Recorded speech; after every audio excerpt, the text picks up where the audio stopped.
بسم اللہ الرحمن الرحیم۔ السلام علیکم ورحمۃ اللہ وبرکاتہ۔ عورت اور اس کا غائب شوہر۔ سحری کے وقت حضرت عمر رضی اللہ تعالیٰ عنہ مدینے کی گلی کوچوں میں گھوم رہے تھے اور لوگوں کے حالات معلوم کر رہے تھے کہ اچانک آپ رضی اللہ عنہ کے کان میں ایک پریشان حال عورت کی آواز پڑی جو اپنے جذبات کا ان دو شعروں میں اظہار کر رہی تھی۔ رات طویل ہو گئی اور اس کے اطراف میں تاریکی پھیل گئی۔ اگر خدا کا خوف نہ ہوتا جس کے مثل کوئی نہیں تو اس چارپائی کی تمام جوانب زور سے ہلا دی جاتی۔ ان دو شعروں نے حضرت عمر رضی اللہ تعالیٰ عنہ پر بڑا اثر کیا۔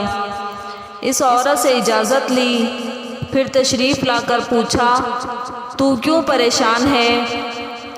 اس نے غمگین ہو کر کہا کہ آپ رضی اللہ تعالیٰ عنہ نے میرے خاوند کو اتنے مہینوں سے جلا وطن کر رکھا ہے، حالانکہ مجھے اس کا اشتیاق ہو رہا ہے۔ حضرت عمر رضی اللہ تعالیٰ عنہ نے سنجیدگی سے پوچھا کہ کیا تمہارا ارادہ کسی برائی کا ہے؟ اس عورت نے کہا، معاذ اللہ، ہرگز نہیں۔ حضرت عمر رضی اللہ تعالیٰ عنہ نے فرمایا کہ حوصلہ رکھو، تمہارے شوہر تک پیغام پہنچا دیا جائے گا۔ بعد ازاں حضرت عمر رضی اللہ تعالیٰ عنہ اپنی صاحبزادی حضرت حفصہ رضی اللہ تعالیٰ عنہا کے پاس تشریف لائے اور فرمایا کہ میں تم سے ایک اہم بات پوچھنا چاہتا ہوں، تم اس کی وضاحت کر دو۔ پھر دھیمی آواز میں پوچھا کہ عورت کتنے عرصے تک اپنے خاوند سے صبر کر سکتی ہے؟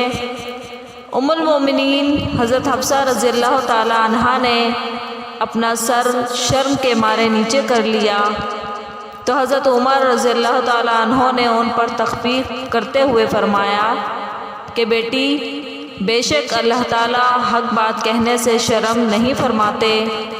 حضرت حفصہ رضی اللہ تعالیٰ عنہا نے حیا و شرم کی وجہ سے زبان سے تو کچھ نہیں کہا، البتہ ہاتھ کے اشارے سے کہا، 3 ماہ تک یا زیادہ سے زیادہ 4 ماہ تک۔ چنانچہ حضرت عمر رضی اللہ تعالیٰ عنہ نے پھر یہ فرمان جاری کر دیا کہ کوئی لشکر 3 ماہ سے زیادہ نہ روکا جائے۔